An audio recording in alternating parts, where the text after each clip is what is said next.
every time I do a podcast, I do it for the sake of Allah. Yep. That's my first intention, to get rewards. Yep. So I told myself, Lillahi ta'ala, to remind myself.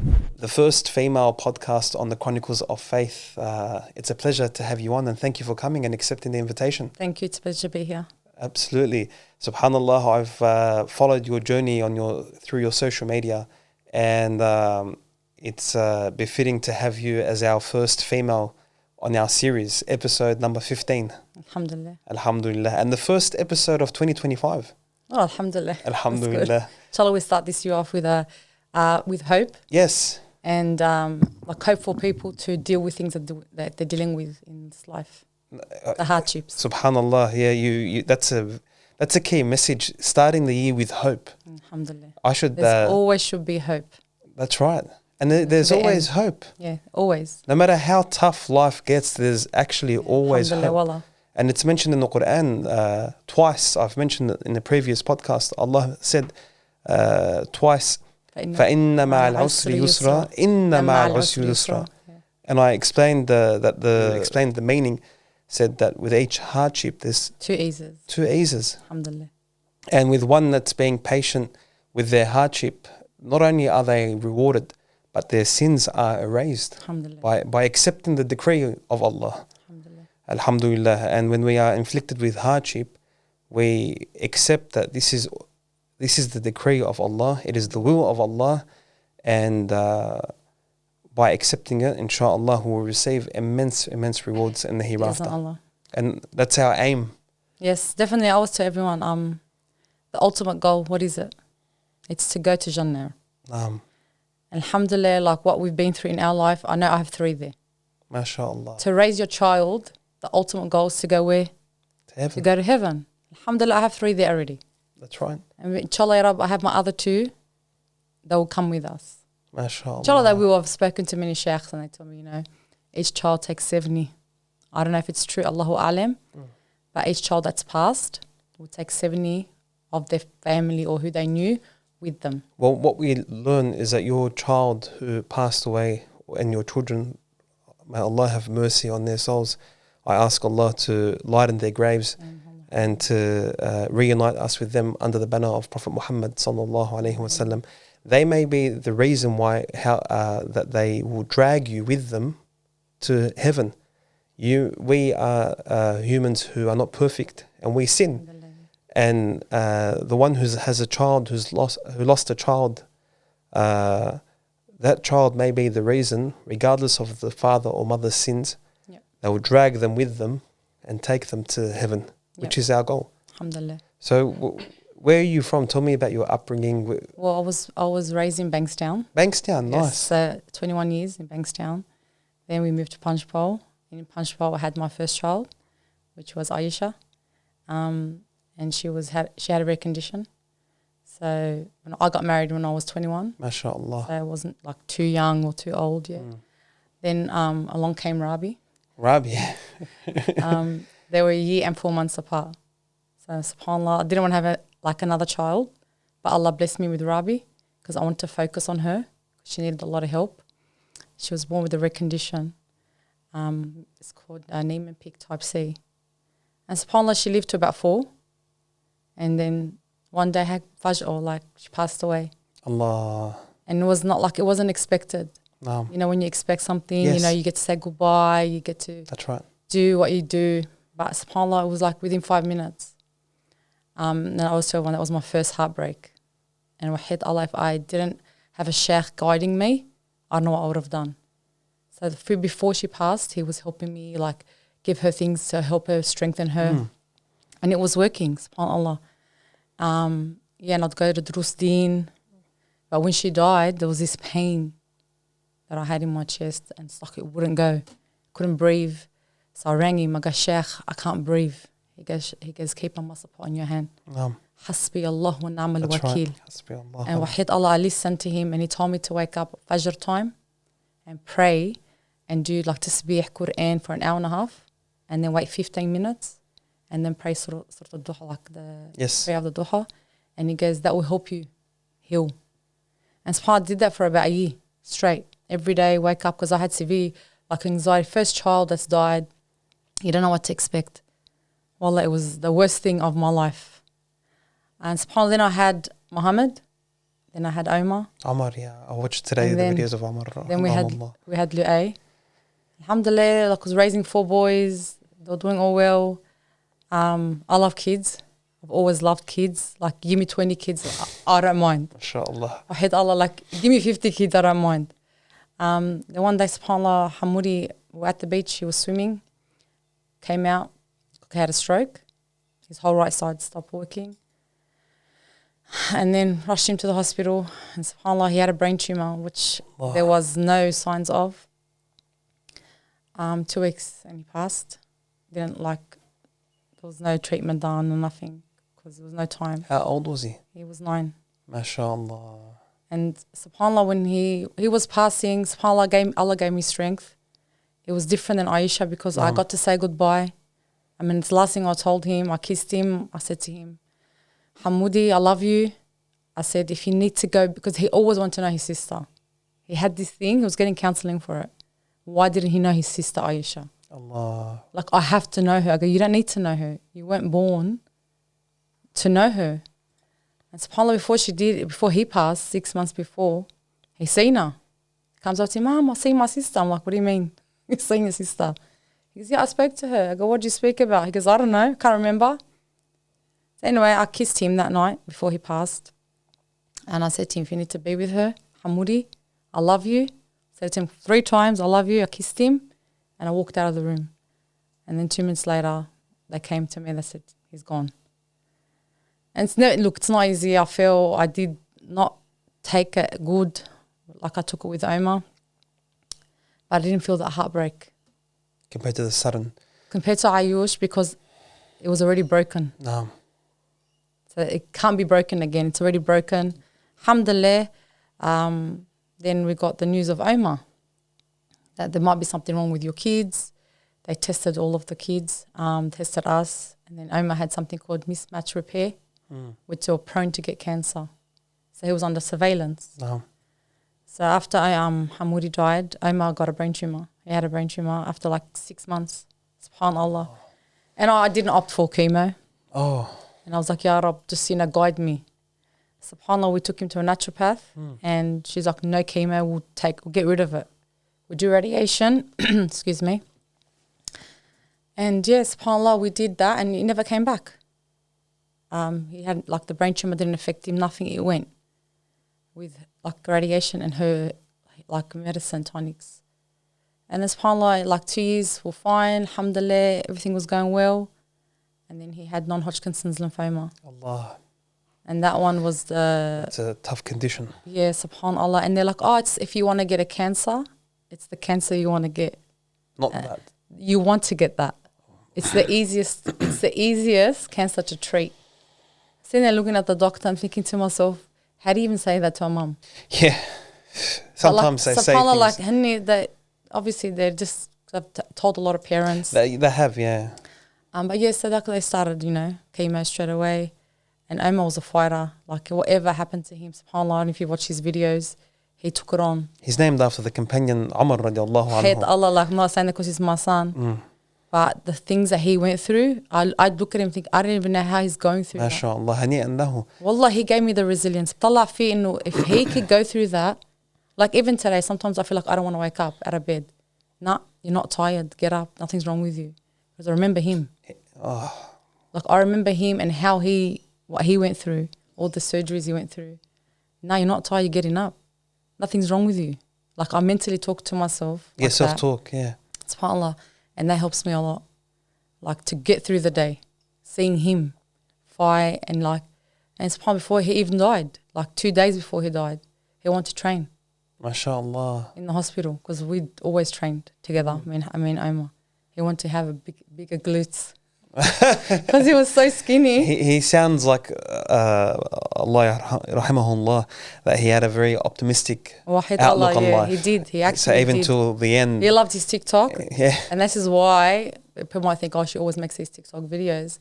But because he loved TikTok and he used to love to post, he's got his own, we still have his TikTok. They try to ban it for him. Oh. But then my husband fixed his license and stuff like that. Oh, okay, because of his videos. Yeah, underage. That's right, yeah. But yeah, subhanAllah, like, yeah, he never once told me anything that he complained. He never told us he's in pain. SubhanAllah, he took it like everything happened to him, he took it with a smile.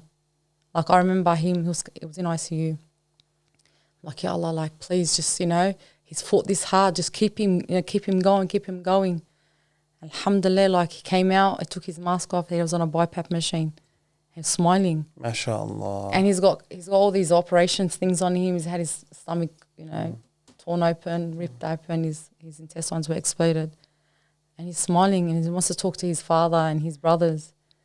And he's just smiling. I'm like, how do you come out of that smiling? By subhanAllah, his age pre-puberty, he hasn't reached puberty yet. And being inflicted with immense hardship and being patient and accepting the hardship and trying to make others feel better around him. And then passing with the condition that he passed in, Allahu Alam, but he may have reached piety before his passing. And we say, Hani'an lahu, that he died in such a state that, subhanAllah, he's in heaven. SubhanAllah, he was talking to his grandfather, I think maybe 1 or 2 days, we have it on video. And his Judd was asking him, Ya Juddi, kifak ya Juddi? And he's like, Alhamdulillah. Alhamdulillah, yeah, Allah. I got it on video. He's like, Alhamdulillah. Like for him to even, I'm looking at him, like how do these words come out from his mouth? SubhanAllah. Allah gave me a lot of strength with Omar. And I say that like because the day of his death, I was very calm. I felt calm, but my watch was reading something else, kept buzzing. Stress levels are too high. But I was calm. SubhanAllah. I woke up that morning and I prayed the Hajj prayer. Allah. And I always just say, the hope, we say we always have hope. That was the only day I didn't have hope. And I prayed, I go, Ya Rab, take him fast. Because then khalas ma ba fi amal. Because there's a kharrat al-maut here. Yeah, with the soul exiting from the body. You can hear it. And the I signs. thought, Giwa, don't be selfish. Let go. Sometimes we have to let go. No. I know it's his time. It was going to be his time anyway. And subhanAllah, the doctor came up to me. He's like, it's going to be any minute. Are you scared? I'm like, no, I'm not scared. He's like, what do you mean? The doctor's looking at me. I'm not scared. Like, subhanAllah, the 3 passings and the 3 times I never seen their soul come out. And so I wouldn't be scared. You know what I mean? I don't think I would have been scared. And subhanAllah, like, I think 5 hours later, he passed away with his dad. So I was outside, alhamdulillah, and it was very, very smooth passing, my husband told me. Ma ta'azzab, nothing. So, alhamdulillah, that's why I do what I do. And I try to show people, look, if my son could go through all that. I had a best friend and she went through a lot of stuff and she'll be like, we're not tired, we don't get tired. We know Omar. Mentality, she said, Omar's like that, Omar, we don't get tired, when she used to go through her struggles. And he helped us a lot. Omar needs merchandise. Wallah. With his quotes, subhanAllah. Wallah, I watch all his videos and he's he gave me good memories. Him with a feeding tube. He's got a feeding tube. He's got his cat on. He's got a stoma bag. I don't even know what a stoma bag is. And he's got his Hajj morphine and he's squatting. He's training. Did he love to train? I love training. So he used to always train with me. Okay. So we're like, Mom, let's train together. And so we'll train in the hospital. Allah. And then he put his favourite song on, Justin Bieber. And we're balashna, training in the hospital room. It was COVID. He couldn't go anywhere. But alhamdulillah, it was COVID. Because I had every bit of time with my son. Because with Muhammad, I didn't. Allah. I had like hundreds and hundreds of people at the hospital with me. But me and Omar, it was like 6 months of just alone time. It's like Allah, I don't know, it's like I say Allah made COVID for a reason. So I can have as much as time as I needed with my son. Alhamdulillah. You were blessed that during this difficult time, which is COVID for other people, it was actually a blessing for you because you were able to spend that time with him one-on-one. And subhanAllah, at that time, I always say, I never knew myself. I never knew the true me until I was in that hospital room with him, in that ward with strangers that come up to me and look at me like, how are you standing? And I didn't used to think of anything. Like, people say, how are you moving on with your life? I'm like, alhamdulillah, like, I'm all right. Like, no, you must be something wrong with you. That's the meaning of la hawla wa la quwwata illa billah. Yeah. Allah gives you the strength. Alhamdulillah. by relying on Allah, making dhikr. And the time that you were waking up, if you know that just before Fajr is one of the most blessed times of the day. It's called Waqt al-Ashar. And that time is mentioned in the Quran as well, where the dua will most likely be mustajab. Yeah. Alhamdulillah, wallahi. When you make a dua before that time, and then the Fajr prayer time sets in, and you pray Fajr on time, and you find there's a serenity, and peace and tranquility. No one understands how peaceful that is. How to wake up on time. Yeah. You wake up on that time and you just say in zikr Allah, even if you just put your mazhab on, you don't need to read Quran. I mean, it's a big bonus too. You sit there in your own thoughts. That's how you heal. See in your own thoughts. You pray to Allah, because who can help you but Him? It's mentioned in the Quran, "Ista'inu bis-sabri was-salat." Yeah.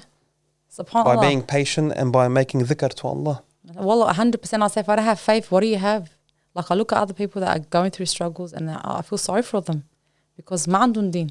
That's right. And I say, Alhamdulillah, we have din Islam and Allah's guided us, and alhamdulillah, Allah's guided me for the better, because it could have gone either way. That's right. That's right. And I say, alhamdulillah, the first thing I did after he passed, I Googled. Uncle Google. He returned to Uncle Google. Ways how to heal in Islam. Okay. So one of them was to go to the beach, walk on sand, earthing, grounding. Yeah, I do a lot of that. I used to do it prior. Some people they mimic grounding, but when you actually take off your when you're walking barefoot on the grass in that morning, you know, the dew. Yeah. You feel much better. It takes all your bad energy out. Yeah. I did that. I stood in the rain, let it rain on me, made dua in the rain. My husband thought I was a bit crazy. He's like, La hala jannat al-mar'a. I'm like, yeah, would you want a healing wife or do you want a crazy wife? Because I promise ya, if I was crazy, no one would say anything to me. But alhamdulillah, like, it was a journey. Traveling was one of them. Like, change your location. Alhamdulillah, and we got there. We're still getting there. Alhamdulillah. Every day, alhamdulillah, is it's a blessing. I never forget them. Of course. Like, it's something you never forget. And but alhamdulillah, I'm blessed to have them. Subhanallah, my father, and I've mentioned it before on the podcast, when he had stage 4 lung cancer randomly, just randomly, similar to your situation, but him being my father, not my child. When we went to hospital, he looked completely fine, but they hit him with the news on the spot in emergency at the back saying, oh, you have 3 months to live, just casually. Now, my mum and I were crying. My mum, it's her husband of 30 years, and so I'm the youngest in my family, and my siblings were married. So I had the dream of one of my dreams was my father marrying me off. But anyway, alhamdulillah, I got married and I have a child. But anyway, he was smiling. And I've mentioned this before, but I moved my tears and I dried my face, and he told me, why are you crying for? I told him, because of what she said. Then in front of her, she was there. He told her, who are you to tell me that I have 3 months to live? I can live for another 30 years. I can live for 6 months. And then she was shocked. There we go with hope. Yeah. And he gave her a short lesson about he was a man of faith, of relying on Allah and its merits. Then she left actually. Then he gave me, and he's the one that has stage 4 lung cancer. He gave me a lesson about the importance of accepting the decree of Allah and what happens when you receive hardship and what you should do when you are inflicted with severe hardship. And he used to give an analogy that he said about himself, that he was like a man from top to bottom with all black, which he is talking about the sins. And that when he received this hardship and he was patient and he was fulfilling the obligation, praying and fasting and zakat, it was as if while having this hardship, he's jumped in the ocean, and the ocean is pure, and he's come out. Allah purified him. Feels like purified. And similar to your situation, he'd be in agonizing pain, and I wouldn't hear one complaint for nearly 3 years. SubhanAllah, say 3 years. Yeah. They don't know. They don't know. Another thing I want to say, just let it out there. Of course. One of the best du'as I memorized off TikTok. I always tell everyone I love TikTok because it helped me with my deen. And it's Hasbi Allah, La ilaha illahu, alayhi tawakkaltu, Rabbul Arsh al-Azim. That's right. And that one I used before Omar died. So I was in hospital for maybe 3 weeks. I learnt it 7 times in the morning and 7 times in the evening. That dua did miracles for me. حسبي الله لا إله إلا هو عليه توكلت وهو رب العرش العظيم. وهو رب العرش العظيم. So you said that 7 times in the morning when you wake 7 up. times in the evening. In the before evening I slept. when the sun sets after Maghrib. No, when I was in bed. Oh, when you were in bed. Okay. When I went to sleep, put my head on that pillow, and I said it. I said, "My tawakkul is on you, Allah." Like who else can you have tawakkul in? Bani Adam, no. You know, alhamdulillah, and that dua, wallah, I tell everyone, just memorize. It's very easy. It is. I memorize it now. حسبي الله لا إله إلا هو عليه توكلت وهو رب العرش العظيم. Allah, that's a beautiful dua. Subhanallah, moving, it's these experiences, I can only imagine, mashallah, may Allah protect you and empower you and facilitate your path along with your family. Moving on from these experiences, I can tell, mashallah, you've gone back to helping other people, alhamdulillah, studying. So I studied last 2023. I go, you know what, my kids always want me to be a PT. Mum should be a PT 1, 2, 3. I'm like, you know what, I'm going to do it. I was 40 at the time. Like, you know what, it's never too late. SubhanAllah, you know what, I went and did my course, and it was one of the most healing things for me to do. A PT course? Yeah. Oh, wow. So I did it at TAFE, New South Wales. It was a whole year. Because it wasn't just PT, it was nutrition, it was like mental health. So it really helped me. And I had different people around me. Like I had the young generation, and my teachers looked up to me. Like for them to look up to me, I'm like, my teacher would look at me, always cry. I'm like, what's wrong? She's like, well, how do you do it? And then she got TAFE media also, like, to interview me. And then we got Camp Quality also involved that year. They gave us a free holiday for bereaving parents. That was also healing. Alhamdulillah, I finished my course at the end of the year, and I started my little play fit with the kids because I love training kids. I think when you train children, it sets them for life. I'm a physical educator by trade. I've done a number of things, but one of the things that I've done is being a physical educator. So teaching kids sport. Yeah, I love it. So I can understand that feeling. I did my own program. So wow, you wrote them from scratch? It's not we do it like a vacation care. Okay. So it's 4 hours. Yep.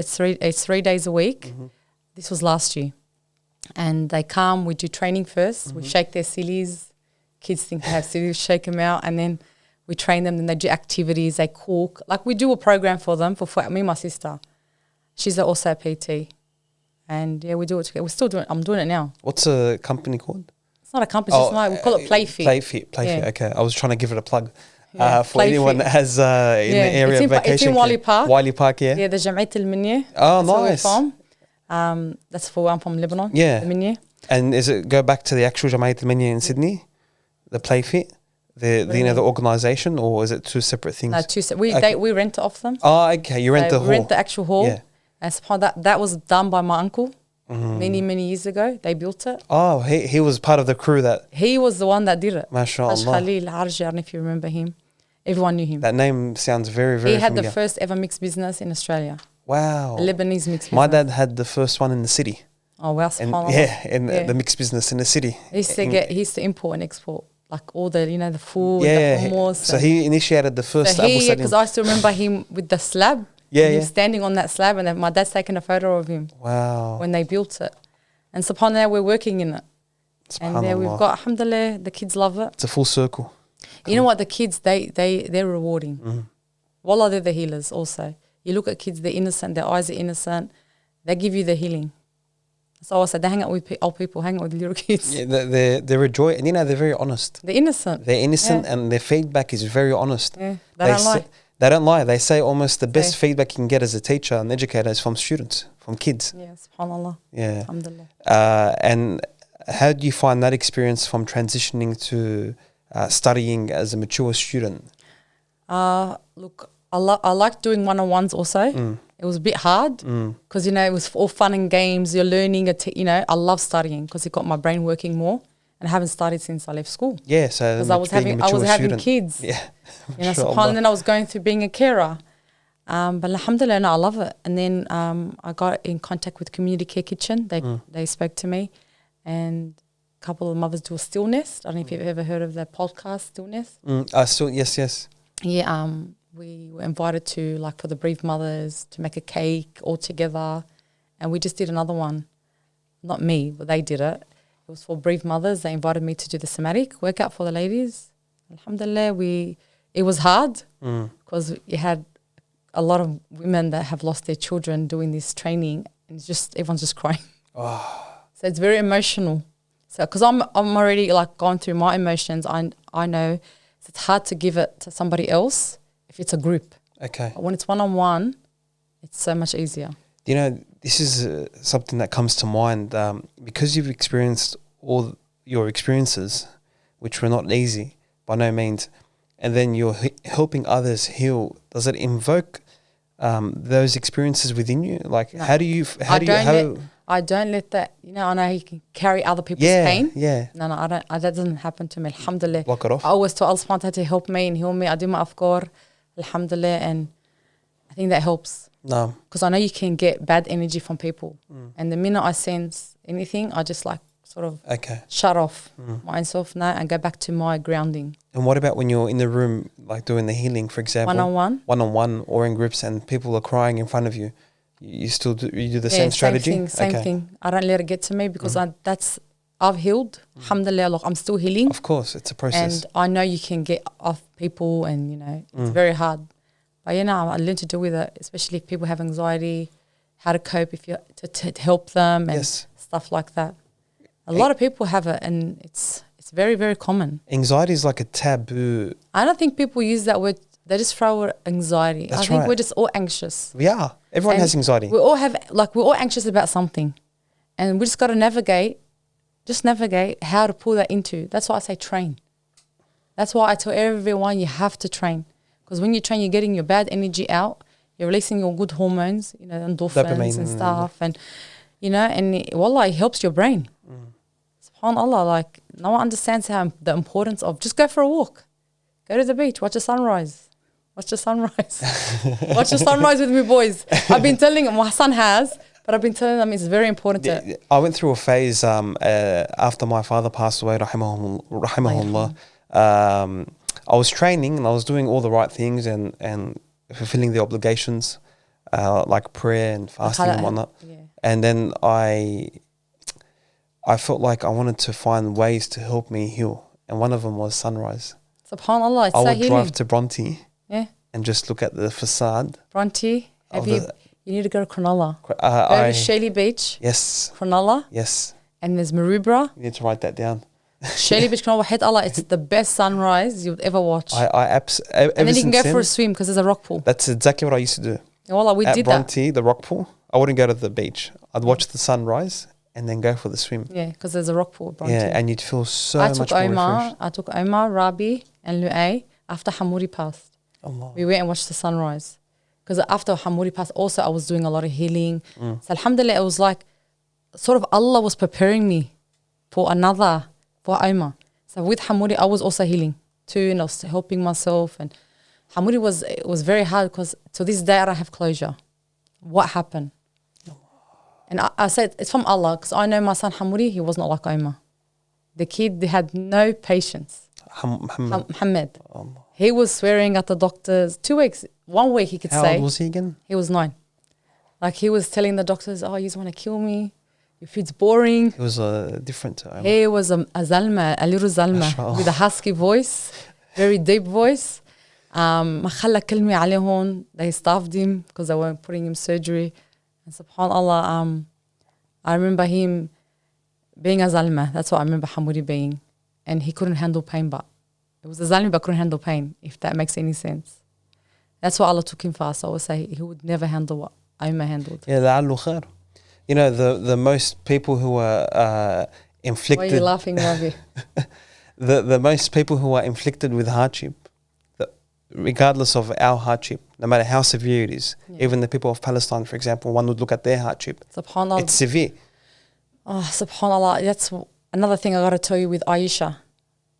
Allah would put thoughts in my head. You've lost that one child. And Allah talala az for 10 days, the azeh and all that stuff. But these Palestinian mothers, it was before the war, like we used to hear about it, but not as much. Wasn't but these thoughts would come in my head and I think, Like, why are these thoughts in my head? Like, why is Allah putting me these thoughts? And these mothers didn't get to bury their children. These mothers probably had them in pieces. She lost 5 at a time. These thoughts would come in my head. I'm like, but why are they coming in my head? I said, alhamdulillah, your daughter, she got a beautiful, azeh, and she was only 4. She didn't even need a azeh, let's just say, And subhanAllah, Allah would put those thoughts in my head. Alhamdulillah, I always say there's a reason for everything that happens in life. We don't need to know the reason. We're always looking for why did this happen and why. Sometimes you don't even need to know why. Don't question it. Don't overthink it. That's right. Allah sends you things for a reason. Alhamdulillah, I think Allah sent me to help a lot of people. I get so much text messages from people telling me, look, I was suicidal. I've seen your story. Alhamdulillah, I'm not thinking that way anymore. MashaAllah. Another lady would tell me she's having problems with essays of people telling me all this stuff, and they're like, I envy your strength. And sometimes I think, is that a good thing or is it a bad thing that I'm putting myself out there? I'm talking about my hased. Yeah.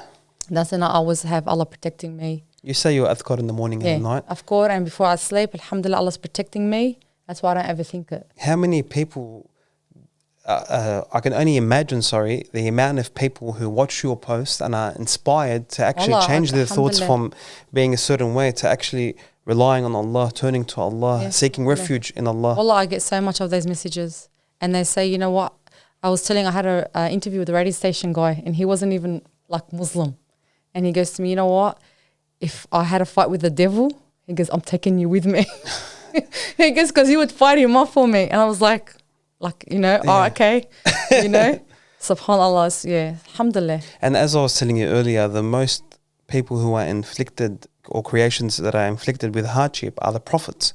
There were certain prophets who were jailed innocently.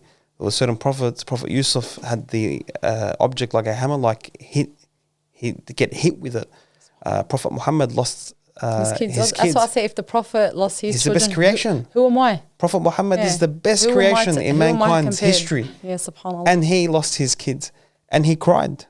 There's a misconception that we shouldn't cry, or the Prophet Muhammad cried. And you have to cry. Yeah, and we have these tastes for a reason. We're allowed to cry. Allah gave you that emotion for a reason. Yeah, and Prophet Muhammad, the best of creations, when his son died, he cried. So, alhamdulillah ala ni'mat al-Islam. And, mashallah, when I had a thought process of how this podcast would go, but then every time I'd think about it, I'd say, no, I'm going to head in this direction, that direction, but you started it off beautifully earlier with hope. And regardless of how dark, and it's not easy to say, but regardless of how dark one situation is, there's always that little light right at the end. Always. And it gets bigger. When you reach it, it gets bigger. And mashallah, what else are you doing in the community? Were you in NDIS? I'm still training, no, not NDIS. I train a girl, her name is Dalil. I love training her. It's not with the NDIS. Everyone thinks, are you with it? No, I'm not. That's what I thought. No, wallah, no. She's just a one-off client that I have that's in a wheelchair. She has MS. And she used to go to school with me. And subhanAllah, how our paths met again. SubhanAllah. And 20 years, she's had MS for 21 years now. I haven't seen her for that long. And wallah, she tells me, Jay, you inspire me. She fights real hard, yeah. She's got MS and she punches real hard, she pulls me. We do things together, and alhamdulillah, we do this journey. I take her on a journey. She can't travel. So I put her in a dark room. So part of the PT, that's our PT sessions, and I do her a journey session where I put music on, like that, that calm music, and then I take her on a journey. I took her to Umrah, step by step. We did it together. She actually believed she was there. She visualized it. She visualizes that she's there. She's been to Turkey. Today went to New Caledonia. I had her today. We've been everywhere. Wallah, I've taken her in her mind. I've taken her everywhere. I'm about to close my eyes and go back to Umrah. I haven't been since 2022. Allah, subhanallah, I can just sense the reward that you get from helping people. Subhanallah. I help a lot of ladies also dealing with their husbands and so other adversities, not just grief. No, not just grief. It's anything, any trauma that you're dealing with, and they love it. like, you know, saying things out loud. Don't bottle things up. So we have a session where they're slamming a pillow and they have to say things out loud. Because when you say it out, it's off here and it's off here. Like you get it off your chest. Did you design these sessions yourself? You've tailored them? I've done it for because I did it for myself. Yeah. So I've sort of put it for myself, and I've written it down how I did it. Like it wasn't somewhere I went and learnt it. It's something that I did, and it helped me. How do you feel? And I did it for 2 years, so I'm thinking, like, you know, it has to help others. When you share, like, for example, someone's come to you, a female's come to you, and she needs help. Yep. And then you give her this strategy. We're going to do 1, 2, 3. How do you find sometimes they react? Am I going to really do this? This is what they say. They're like, oh my God, like, cause they come tell me back. They come and tell me. Okay. So what the hell is she doing to us? Like, this is stupid. This is exactly what they say. This is not going to work. Next day or the same night, subhanAllah, she'll call me. I feel 10 kilos lighter. Or I feel 1, 2, 3. Or I feel my core's hurting me. My hips feel better. Like physically they feel better and mentally they feel lighter. She goes, I feel like 10 kilos lighter. She goes, to be honest with you, I went home before when we started, I was laughing my head off inside at you. Like, what are we doing? But now she loves it. She comes twice a week, Somatic, or once a week to train. Where do you hold them in your house? Okay. Yeah, this is different to the Wiley Parkour. Yeah, that's just the kids are on vacation care. Okay. It's like a holiday, like when the school holidays are. If people or females who in particular who are watching this podcast and they feel like they need help, how can they reach you? Through my Instagram. Okay. Or through my TikTok. Anyway, like that, yeah. All right. And how do you keep up? Alhamdulillah, I'm a busy woman. But, you know, I wake up early, alhamdulillah, every day. You know, do what I told you I do. Of course. Till now you still follow it up, mashallah. I had to, after Omar, like, I'm not going to lie to you, I stopped it because being in hospital and it was hard. Like, you know how they say to you, you always can't be not on your deen, but you know what I'm talking about, when you have to always, you know. Alhamdulillah, after he passed, even with TAFE, when I was at TAFE, I'd wake up every day 4:40 mashallah, and do it. And that would set me for the whole day. I'd cry, even my crying, everything. My somatic exercise, I'd cry it out. And then that's it, I'm set for the day. That's it. My mental state is good. Alhamdulillah, you got to help yourself. Like I said, don't be a voluntary victim. All right, I went through all this. I'm not going to sit there and cry about it and say, you know, look what happened to me. And I'm going to sit there and, you know, cry every day, like in a bad way. I need you to repeat that phrase again. Don't be a voluntary victim. Don't be a voluntary victim.